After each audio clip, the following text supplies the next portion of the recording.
어제 여러분에게 우리 박동진 목사님 각 성경의 책별로 마인드맵을 이렇게 그림과 함께 만드셔서 주신 거를 여러분과 함께 마태복음을 나눴습니다. 거기 마태복음에 보면 마태복음의 목적이 예수님이 우리 곁에 오신 영원한 왕, 그리고 영원한 메시아의 식을 나타내는 복음서다 이렇게 되어 있습니다. 사복음서가 다 있지만 그 예수님의 각각 다른 신분을 우리에게 드러내고 있죠. 그래서 마태복음은 왕으로 오신 예수님, 마가복음은 종으로 오신 예수님, 어린 시절보다는 1장부터 일하시는 예수님이 나오고, 누가복음은 인간으로 오신 예수님 주제입니다. 그래서 가장 인간적인 모습으로 마구간에 나시고, 또 가장 천한 또 직업 중의 하나인 목자들의 경배를 받는 모습이 나옵니다. 그러나 요한복음은 하나님이신 예수 그리스도를 보여주고 있습니다. 그래서 태초에 말씀이 계시고, 또 말씀이 육신이 되어 우리 곁에 오시고, 또 그 말씀 가운데 수많은 이적을 베푸시는, 그래서 7가지의 예수님의 하나님 되심을 I am that I am 그런 선언이 기록된 것을 보게 됩니다. 그래서 마태복음은 예수님이 왕으로 오신 분입니다. 그래서 다윗 왕의 족보에 대해서 우리가 마태복음 1장 1절부터 다윗 왕의 세계, 예수님께서 다윗 왕의 후손으로 오신 기다렸던 메시아인 것을 보여주고요.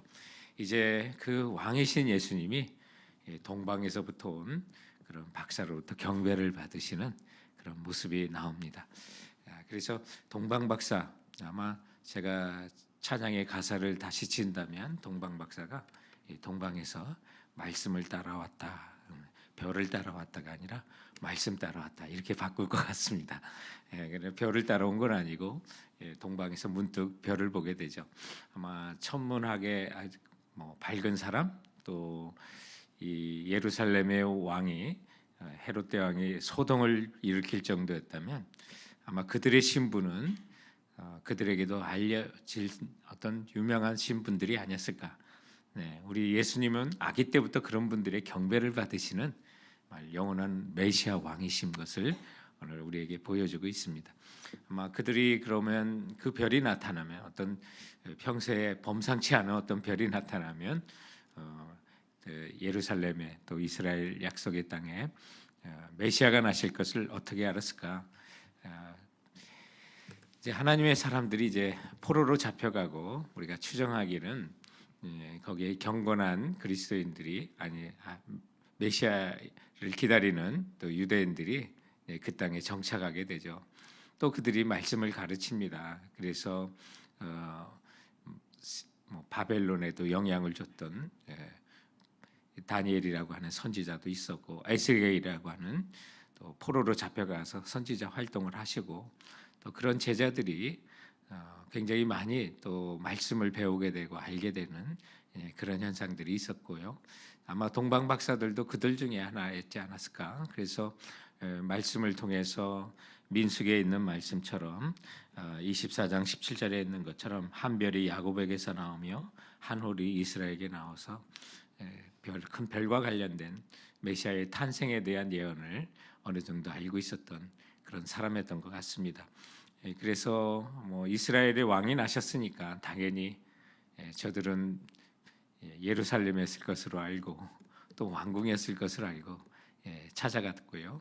그래서 우리 어린 시절에 별을 따라오는 것으로 돼 있지만 말씀을 따라온 것이 더 정확하고요.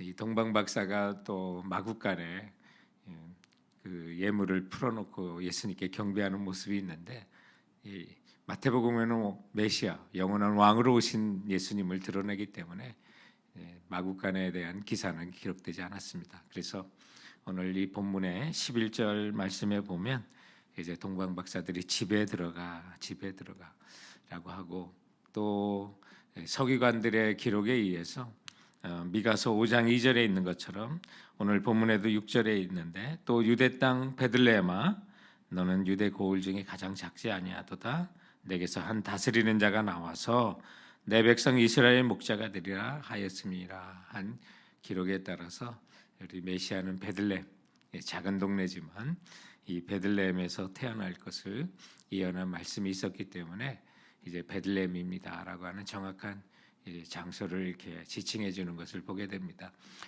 지금도 예루살렘에서 베들레헴은 정확히 기억은 안 나는데 한 20km 되나요? 30km 안 될 것 같은데요.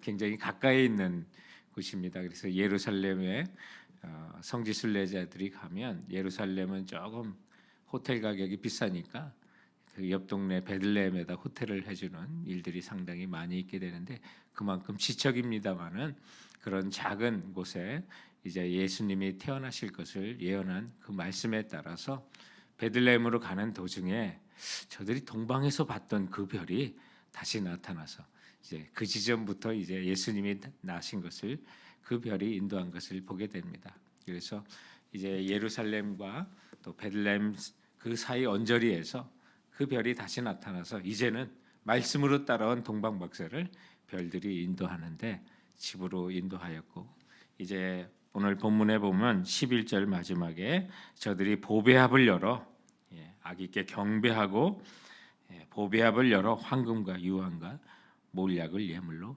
드리니라. 세 가지 예물이 있는데 다 의미가 있는 걸 여러분 아시죠? 근데 동방박사가 세 명인지는 잘 모르고요. 동방박사들이라고 그랬으니까 복수는 복수고 예물이 세 개라서 우리가 세 명으로 그냥 추정을 하는데요. 몇 명인지는 잘 모르고 정확히 모르고 그래서 오늘 말씀을 통해서 그때 현상들을 정확히 한번 살펴봤습니다. 그래서 마구간에 태어나신 예수님이 조금 며칠을 지나지 않았을까? 그리고 이제 방을 얻어서 집으로 들어가 있는 상황에 그리고 나사렛으로 돌아가기 전에 있었던 그 사건을 오늘 본문을 말해주면서 예수님은요 멀리 지금의 아마 페르시아, 이스라엘, 이란 정도 그곳에서부터 이제 경배하러 왔으니까요 얼마나 멀리서 당시에 교통도 불편할 텐데 정말 멀리서 그 동방박사들이 경배하러 왔다니까요 우리 주님은요 예배 받으실 만한 분입니다. 경배 받으실 분이라는 거죠. 베들레헴의 그 교회에는요 이 동방박사 그림이 있었는데 교회 역사를 보면 베들레헴 교회가 세계에서 가장 오래된 교회로 이렇게 추정되는 교회입니다. 그곳에 많은 교회들이 파괴됐는데 이 베들레헴에 있는 우리 교회는 그 제자 공동체, 크리스천들 공동체인 교회는 파괴되지 않았던 이유 중에 하나가 거기 동방박사 그림이 그려져 있어서 이 모슬렘들의 군대에 의해 파괴될 때 자기들의 조상이 거기 있다고 그대로 뒀다는 그런 설명을 우리 성지순례에 가서 듣게 되는데 이런 예수님이 경배받으신 사건이 이제 그런 역사들을 만들어내기도 하는 그런 일화가 또 전해지기도 합니다. 자, 이제 오늘 이 본문 속에서 이제 우리가 생각할 것들이 있습니다. 자, 그런데 이제 이스라엘의 왕으로 오신 예수 그분을 찾는 일에 왜 이렇게 예루살렘이 소동했을까? 그리고 또 그 나라는 왜 이렇게 난리를 쳤을까라고 하는 그런 생각인데요. 보면 저들에게 있어서 모든 사람이 주님을 찾는 이유가 다 다른 것 같습니다. 진정으로 경배하러 오는 동방박사, 그 먼 거리에서 또 메시아를 대망하며 뵙기를 바라며 예물을 가지고 나오는 동방박사가 있는가 하면 오늘 예루살렘에 있는 왕과 그의 가족들이 소동을 벌이는데 이제 내일의 이제 본문을 통해서 그 오늘 본문 12절에 그들은 꿈에 헤롯에게로 돌아가지 말라 지시하심을 받아 다른 길로 고국으로 돌아가니라. 예루살렘의 그 왕이 이제 자기도 경배할 것이니까 그 아이가 있는 것을 알면 알려달라고 했지만 하나님께서는 그 본심을 아시고 동방박사를 이제 지시를 해서 꿈에 지시를 하여 헤롯에게 돌아가지 아니하고 다른 길로 이제 귀국하도록 하는 그 말씀이 있는데요. 자기의 나라를 이스라엘이 자기 나라라고 생각한 거죠. 그래서 이 예수님께 왕으로 오셨다고 하니까 그 나라를 뺏기는 것을 정말 걱정했던 사람이에요. 얼마나 걱정했냐? 헤롯이 두 살의 아기를 다 죽일 정도로 아주 잔인무도한 그런 일들을 벌리는 거 보면 그만큼 세상의 나라, 내 나라가 중요한 겁니다. 그런데 예수님을 왕으로 모신다는 것, 오늘 마태복음의 가장 큰 주제인 예수님이 영원한 왕이신 것을 우리가 받아들이도록 한 복음서가 마태복음이라고 했잖아요. 예수님이 여러분에게도 왕이십니까? 아니면 예수님이 오셨는데 참 나의 나라를 빼앗는, 나의 세계를 빼앗는 분으로 오신다면 예수님은 우리 신앙생활에 있어서 정말 불편합니다. 이 땅을 살아가는데 불편합니다.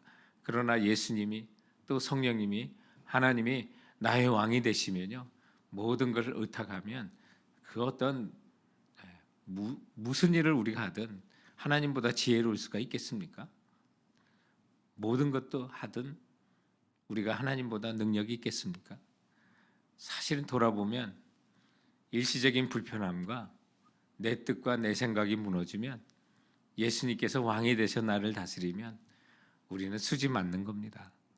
그러나 우리가 믿음의 눈으로 바라보지 않고 세상과 육체와 옛사람의 모습으로 우리가 바라본다면 우리 헤롯과 같이 소동을 벌일 수밖에 없는 것입니다.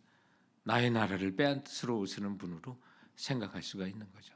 오늘 예수님께서 우리 곁에 오신 것은 우리의 왕으로 찾아오신 것입니다. 그러므로 성도 여러분, 오늘 슬며시 어느덧 예수님을 주인이라고 하며 내가 왕이 돼서, 내가 주인 돼서 인도하려고 했던 모든 내 마음의 세계, 내 물질의 세계, 내 가정과 내 일터의 모든 일에 오늘 예수님을 왕으로 다시 한번 좌정하시도록 모셔드리는 이 시간이 되길 원합니다.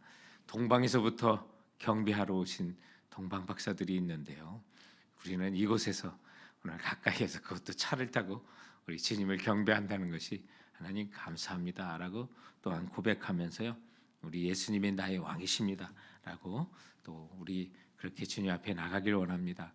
또한 오늘 이 본문에 보니까 알고도 찾지 아니한 서기관들을 보면서 우리 알고도 예수님을 따르지 않는 우리들의 모습도 한번 돌아봤으면 좋겠습니다. 당시의 서기관들은 구약의 율법에 대해서 아주 박식한 사람들이었습니다.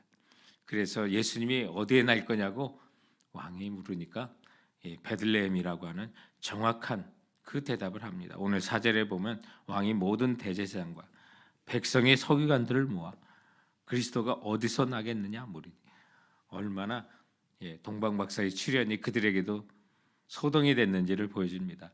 모든 대제사장을 다 불렀어요. 백성의 서기관들을 불렀습니다.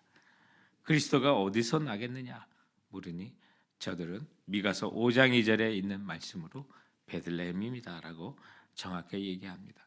아니 그러면 이 대제사장은 하나님 예배하는 자들 아닙니까? 서기관들은 성경을 연구하는 자 아니겠습니까? 그럼 본인들도 가야 되는 거 아니겠습니까? 그런데 말씀을 알고도 움직이지 않는 이들을 보면서 때로는 우리가 말씀을 알고도 따르지 않는 우리들의 모습이 오늘 이 본문 속에 투영이 되는 것입니다. 그러므로 성도 여러분, 오늘 이 모습이 다른 사람이 아니라 이 저는 못된 놈들이라고 손가락질을 하려니까 그것이 내 자신에게 돌아오는 것이 오늘 본문이 우리들에게 가르치는 그런 말씀입니다. 또 한 가지 오늘 본문을 통해서 기억할 것은, 여러분 이 예수님께서 처음 이 땅에 오신 초림보다, 그래서 예루살렘에 소동이 난 것보다 예수님 다시 오시는 재림에 더 큰 소동이 일어날 것입니다. 그리고 그 징조를 우리에게 말씀하고 있습니다. 처처에 정말 거짓 예수님이 등장하고요, 지진들이 더 커질 거고요, 수많은 자연 현상 속에 정말 놀라운 일들이 벌어지는데 우리는 그것을 과학적인 현상이라고, 엘니뇨의 현상이다, 무슨 현상이다, 그래서 세상이 난리 난다고 하는데 이 모든 것들이 주님께서 예언하신 다시 오실 징조의 큰 모습들이 되는 것입니다. 동방박사가 별을 보고 따라온 것이 아니라 말씀을 보고 따라오다가 마지막만 별을 보고 인도를 받은 것이지, 오늘도 이 시대를 살아가며 초림을 그토록 기대했던 동방박사 그들의 모습처럼 예수님의 다시 오심을 우리도 한번 고대하며 간절히 바라면서 주님 다시 오실 그날을 기다리며 우리가 사는 자들이 되길 원합니다. 저들이 언제 뭐 뜻해 준비했는지는 모르지만 예수 그리스도께서 나심을 아시고 오늘 세 가지 예물을 저들이 준비하여 예수님께 찾아온 것처럼 예수님 다시 오실 그 재림에는 세상에 더 큰 소동이 날 거고, 그때 우리가 주님께 정말 생명의 열매를 가지고 주님께 뵙는 그런 진정으로 경배하는 우리 시대에도, 또 주님 다시 오실 시대에도 주님이 찾으시는 동방박사 같은 성도가 되시길 주님의 이름으로 축원드립니다.